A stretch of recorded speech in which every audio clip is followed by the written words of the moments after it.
Ouais, quand tu veux, tu fais la mise au point.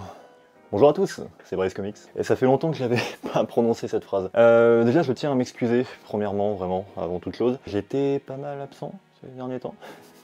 Tout simplement parce qu'en fait, j'avais plein de choses à faire. Mais là, je suis de retour, et c'est parti. Donc déjà, premièrement, on va se donner rendez-vous la semaine prochaine, donc allez, pam, à vos agendas. On va se donner rendez-vous tous les samedis à 14h. Je vais attaquer cette reprise par des petites vidéos tranquillou, sans vraiment montage de folie. Elles seront consacrées à des comics dont j'aimerais parler, que j'ai aimé ou non d'ailleurs. Et on va commencer maintenant, tout de suite, par un chef-d'œuvre absolu, qui se trouve être pour moi la meilleure représentation de Batman. Et ce comics, c'est Batman, un long Halloween. Mais pourquoi est-ce que je considère que c'est le meilleur comics Batman? Pour répondre à cette question, nous allons faire les choses dans l'ordre. Déjà, on va commencer par contextualiser cette œuvre. Cette œuvre se passe tout petit peu après le Batman année 1 de Frank Miller. Et elle se passe sur un an, qu'en gros un chapitre égale un mois. Et pour nourrir cette contextualisation, je vais vous lire le synopsis. La cité de Gotham. Le vigilant Batman enquête sur une série de meurtres perpétrés uniquement lors des fêtes. Travaillant en parallèle avec le jeune procureur Harvey Dent et le lieutenant James Gordon, le Chevalier Noir engage une course contre ce calendrier morbide qui égrène chaque mois une victime supplémentaire. Une quête dont la conclusion pourrait bien sonner la chute du plus grand espoir de Gotham, et la naissance de l'un de ses pires monstres de foire. Bon, déjà, si t'as vu The Dark Knight de Nolan, tu comprends que le mec... Hein, voilà. Et bref, ce n'est pas vraiment ça qui nous intéresse. Donc, pourquoi est-ce que c'est lui que je préfère et pas un autre? On va attaquer directement avec le scénario. Au scénario, on retrouve Jeff Lobb. Quand je dis Jeff Lobb, vous imaginez bien Team Cell directement. Maintenant, c'est un tandem qu'on imagine inséparable, un peu comme Laurel et Hardy, j'ai envie de dire. Sans rentrer vraiment dans le détail de scénario, il faut que je vous parle de quelque chose qui m'a vraiment surpris quand j'ai lu ce comics. Le scénario est vraiment extrêmement bien construit. Sur une durée d'un an, dans une ville comme Gotham, et surtout après Batman année 1, vous vous imaginez bien qu'il y aura des flics ripoux, des membres de la pègre, des familles de la pègre, ce genre de choses. Énormément de noms, énormément de personnages.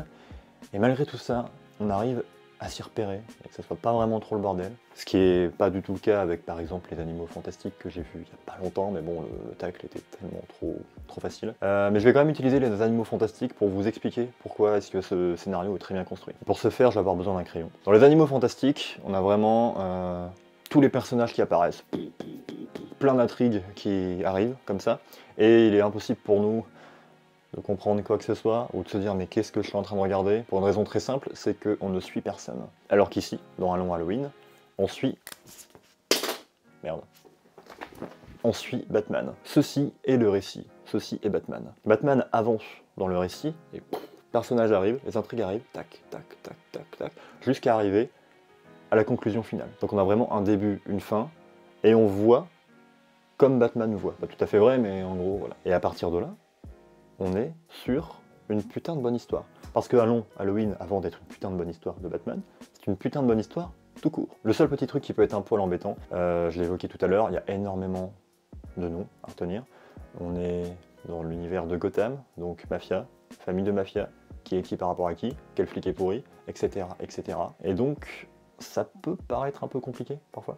D'autant qu'il est très important de retenir le nom des personnages, et ce pour une raison très simple, c'est que le meurtrier qui sévit s'attaque aux membres de la pègre de Gotham. Vous vous doutez bien qu'un meurtrier isolé qui s'en prend à des membres de la pègre, à la famille de parrain, ça va donner des situations un peu rocambolesques, comme on dit, des cas de vengeance aveugle, et ça va un peu péter partout.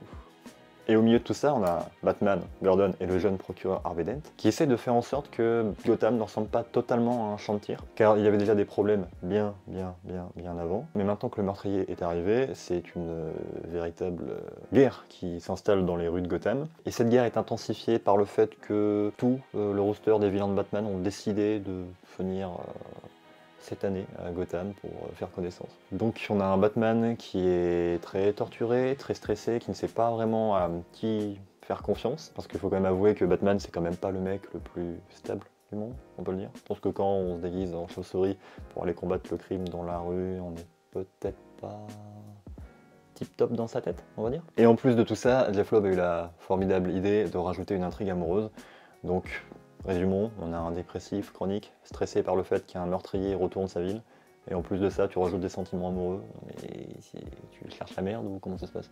Bref, retenez surtout ce que j'ai dit. Le scénario est vraiment bien construit. On a vraiment une progression dans le récit qui est formidable. Une logique de cliffhanger qui m'a un peu rappelé Preacher. Mais on parlera de Preacher un jour avec quelqu'un d'autre, sans doute. C'est vraiment, vraiment, vraiment magnifique. Mais qu'est-ce qu'il y a de plus magnifique qu'un scénario bien construit?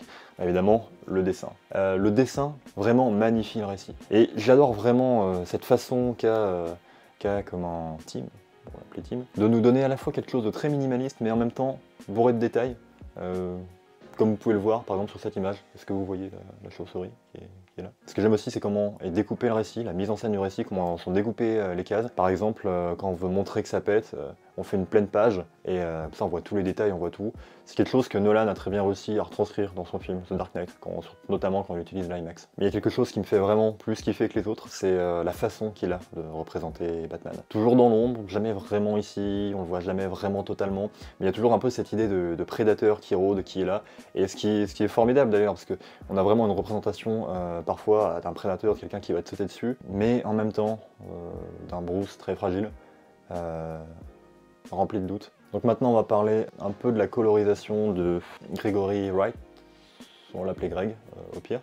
Ce qu'il y a de bien en fait, c'est que cette colorisation nourrit vraiment la cohérence du récit. Elle nourrit vraiment la cohérence graphique, esthétique qu'a le récit. Pour une raison très simple, c'est que Tim Sale s'est vraiment réapproprié certains vilains Batman et a vraiment donné sa vision, son esthétique. Par exemple, le Joker et comment il s'appelle, Scarecrow, l'épouvantail, sont vraiment magnifiques et tu ne peux penser qu'à un long Halloween quand tu les vois. Ils ont réussi à créer, de par la couleur, de par le dessin, une cohérence visuelle. Et surtout cette esthétique bien particulière est vraiment unique. C'est ça qui est formidable. Mais pour revenir 2 secondes sur la colorisation, elle est à chaque fois très bien utilisée. Elle va montrer un changement de saison, montrer certains détails qu'on a envie d'accentuer. Elle va montrer certaines émotions aussi. Et en plus, elle aide les 2 auteurs à représenter quelque chose qui m'a fait vraiment kiffer. Cette chose, en fait, c'est le mariage entre le 7e art et le 9e art. On retrouve vraiment des codes purement cinématographiques. Hop, désolé, j'ai eu un petit bug caméra. Donc, je disais, oui, on a vraiment ce mariage entre le 7e et le 9e art, ce qui m'a vraiment fait adorer ce comics. Ce bug de caméra m'a totalement perdu. On va arriver au dernier point, plus rapidement que prévu, sans doute.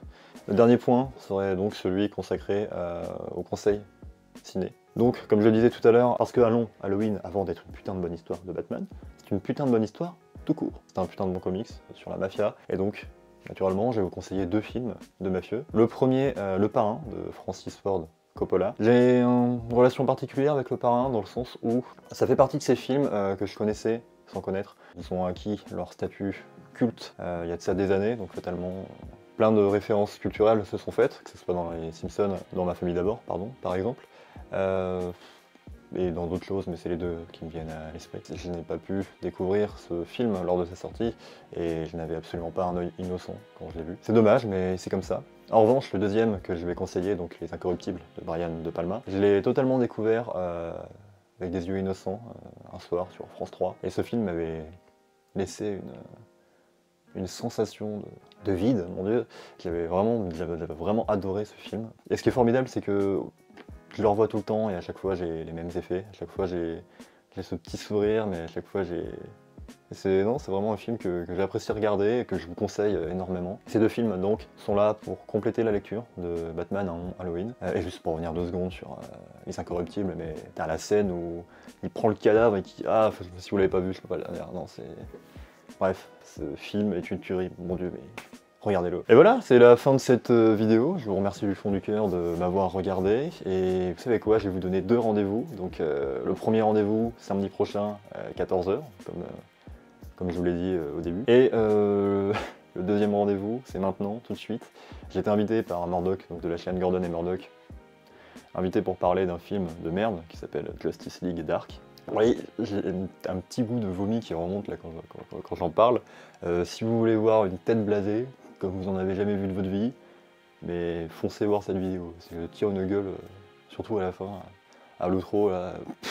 Enfin bref, je vous remercie encore une fois d'avoir regardé cette vidéo, mais je vous dis à la prochaine, et je vous fais des bisous, et n'hésitez pas à vous abonner, partager, liker, enfin, ce genre de choses, vous savez. Allez, bisous.